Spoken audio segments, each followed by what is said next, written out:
It's time for the ESPN spread Pickem for college football for week number 4. All right, last week we went a little bit long on this, but this is supposed to be about a 10-minute video where I just go through and give you my picks on these games. ESPN's Pickem contest against the spread. I don't do the just try and pick the winners thing. I'm trying to pick against the number. Right now, let's go on and jump into it and give you an idea of what we're looking at. So right now I'm 19-11. My rank is number 1,178 out of a few million people, somewhere around there. My groups, I'm in 5th place in the SEC Pick'em. I'm in 119th in the ESPN Bet Pick'em. So I have dropped precipitously in the last week or so. Started out 8-2. So that'll give you an idea of what we're looking at, but still doing okay. I'm in the 98.9 percentile, whatever noise that was. So we're doing okay. Let's go ahead and jump into it because, again, I'm going to spend like a minute on each of these. Not very long at all, but I'm going to let you know exactly what I'm picking and what my thinking is on these. We'll start out with this first one. Who's going to win against the spread? Oregon hosting Oregon State. Oregon is a 34.5-point favorite here. 82% of the public has picked Oregon. And my numbers certainly would say, at least stats projected, to take Oregon. And Dan Lanning, ever since that loss in 2022 to Oregon State, when Jonathan Smith was still there, he has laid it on Oregon State. I mean, just beat them like a drum. I think it was 31-7 in 23, and last year, I mean, it got ugly. I think it was 45-14 or 41-4, whatever it was. They beat them to death. This number is 34.5. Oregon at some point is, and yes, I know Oregon State is really, really bad. I understand that. My number, stats projected, says Oregon minus 44. My power rating says Oregon minus 30.7, so close to 31. I'm going to take the Beavers here, if only because Oregon just had to come out east. They went to Chicago and played Northwestern. Didn't cover there. Now they're flying back home to face a rival. And then they have to go all the way back to Penn State next week to take on the Nittany Lions, who are coming off of a bye. And that is going to be a massive top 10 matchup, top 5 matchup potentially. I think Oregon is looking more to that one. Oregon State does not exactly pose much of a threat. And this is one of those spots where maybe you want to take Oregon first half, take Oregon State second half, that kind of thing. But Oregon State has played a much more difficult strength of schedule, but talent-wise, they're nowhere close here. I am going to roll with Oregon State. Only 18% of the public has rolled with that. Give me the Beavers plus 34.5. Next one on the docket, Purdue going to Notre Dame. And this one's interesting, right? And we're going to talk about this more on the I'll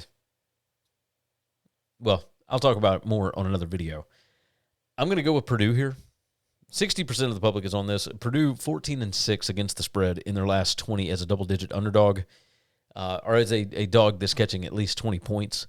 26.5 is a lot. Purdue was in that game with USC. I mean, they had a chance to make it a one-score game and threw an interception in the end zone because they were going in. I think they were going to make it if I'm not mistaken, it was 30-17, and it was about to be 30-24 with plenty of time left in the fourth quarter. So Purdue was playing really well at home. Now, granted, Notre Dame did beat them like a drum last year, 66-7. This Notre Dame team, the defense is not very good, but they are 0-2. They are looking to bounce back here. Notre Dame plays at Arkansas next week. They're not in a conference race. The offense can certainly score points. I think Purdue's going to hang in here. I think there's a baseline competency here with Barry Odom. So we're going to go Purdue plus the 26.5. Moving on, game number 3. Florida State Seminoles hosting Kent State. Florida State favored by 42.5. And look, this team is completely different from what they were last year. This was a 2-10 football team.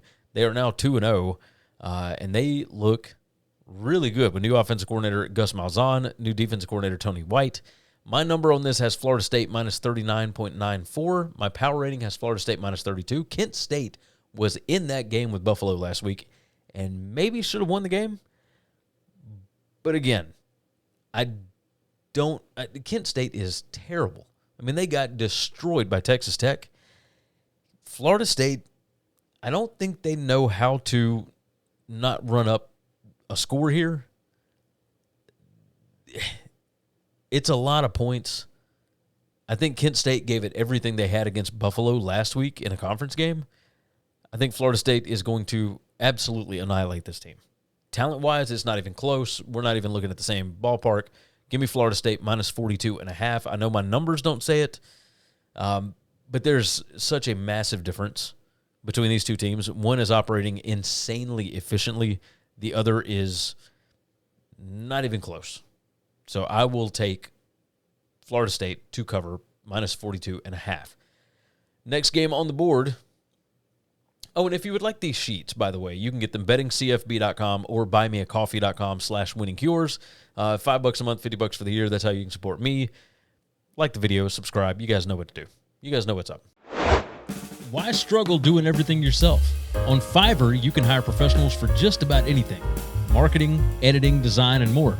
Save time, get it done right. Click the link in the description to get started. All right, game 4. And we need to move quickly.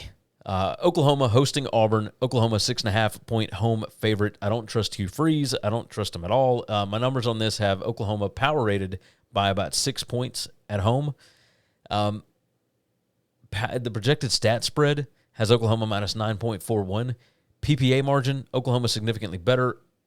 Auburn's defense leaves a little something to be desired, especially passing. I'm curious about them stopping the run, especially considering that Oklahoma runs the ball 82nd most in the country. Their rush rate is about 48.5%. So Oklahoma likes to throw the football. Let's see. Let's see what happens here. But I think Oklahoma, Norman is a different beast. This is the first time Auburn's been there. You know, Jackson Arnold coming back to Norman, you know that Venables does not want to lose this game. So I'll take Oklahoma. Minus the 6.5, 70% have picked that. I don't like that at all, but I will take Oklahoma to cover it less than a touchdown. Tulane heading to Ole Miss. Ole Miss favored by 11.5. Tulane has already beaten 2 Power 4 teams. My stats projected spread has Ole Miss by, 15? Is that right? I think this was the early one I printed out before I had all my numbers done.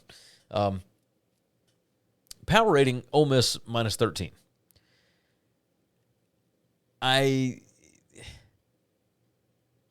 Tulane has not played anybody even close to Ole Miss as far as talent is concerned. When I look at this, the only thing I think is Ole Miss just played a super tight game with Arkansas, and they've got a revenge game against LSU next week. That one's at home. Are they really paying attention to Tulane here?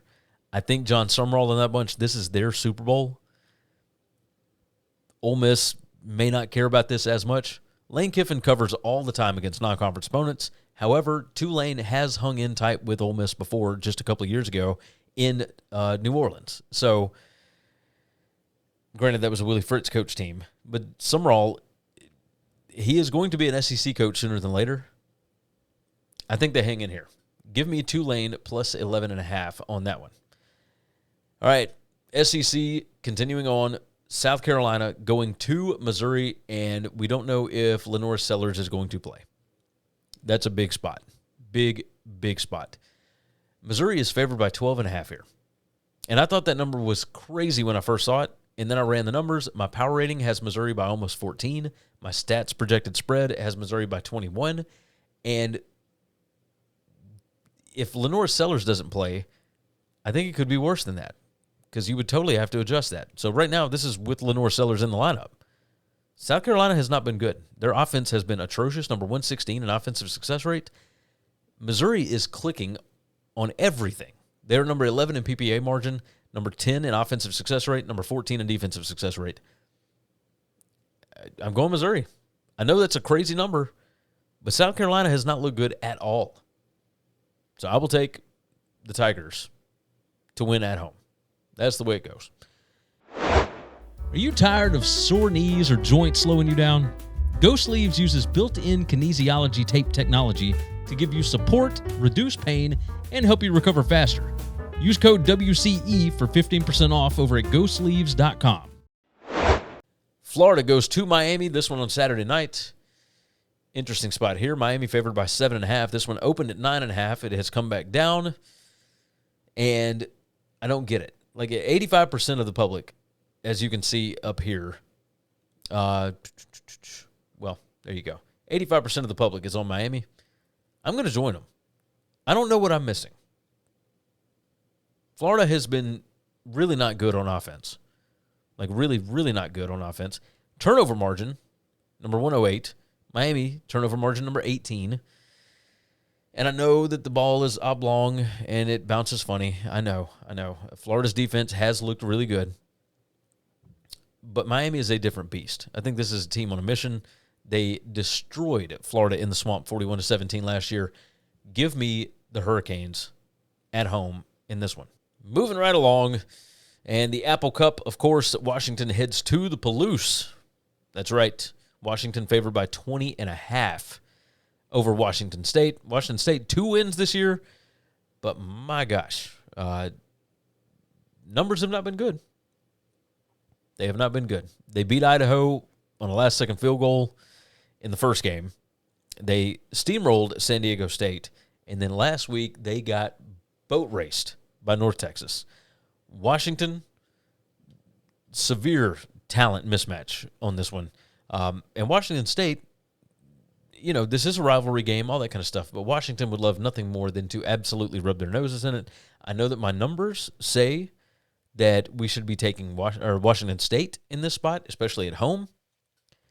I'm not doing it. I'm going with the Big Ten team. Give me Jed Fish and that bunch. I think they're going to run the score up here.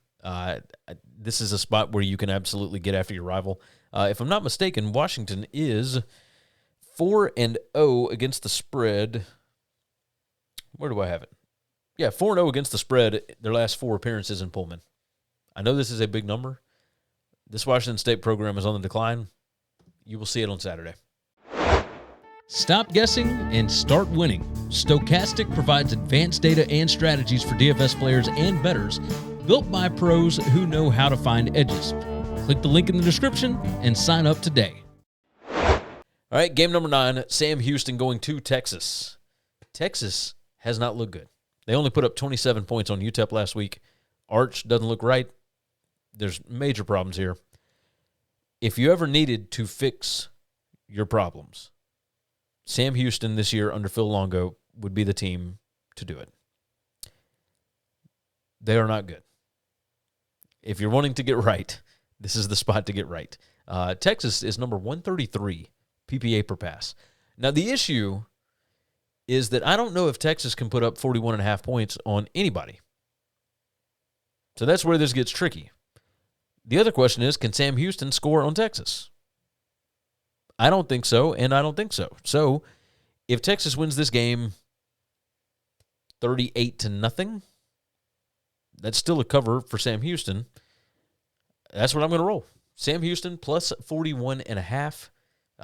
My number has Texas by 32. My power rating has Texas by 32.8. Yeah. Yikes.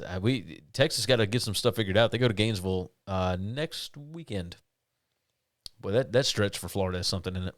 Whew, that is something. All right, last game on the docket. Michigan State going to USC. Late night game, 10 p.m. game. USC currently is favored by 17.5. There's been a lot of love for the Trojans in the market. They went out to Purdue and played, 3 time zones away, whatever it was, on Saturday. Did not cover there, but now they get to come back home. Michigan State, who has not covered a game all year, even though they are undefeated, now they have to go out to the West Coast. Michigan State going across multiple time zones. You see the numbers. Michigan State somehow is 3-0 straight up, even though they are number 75 in PPA margin. Interesting. Very, very interesting. talent-wise, these two aren't that far off. USC number 19, Michigan State number 37. Offensively, though, there is just a chasm of a difference. Turnover margin, Michigan State number 85. Aiden Giles still has not totally done away with the turnover issues. USC is number 11. They're number 6 in takeaways per game. I would expect some there.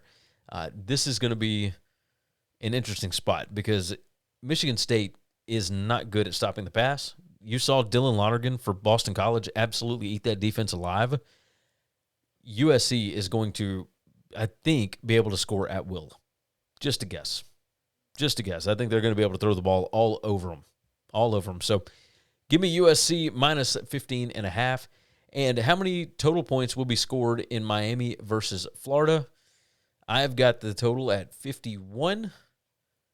So that's what we'll do. 51 right there for our tiebreaker. All right. So let's recap this thing, and we're going to, boom, pop it back right there. Our recap, just so that you have it. Oregon State plus 34.5, Purdue plus 26.5, Florida State minus 42.5, Oklahoma minus 6.5, Tulane plus 11.5, Missouri minus 12.5, Miami minus 7.5, Washington minus 20.5, Sam Houston plus 41.5, USC minus 15.5, and our total points scored in Miami versus Florida, I've got 51 on that.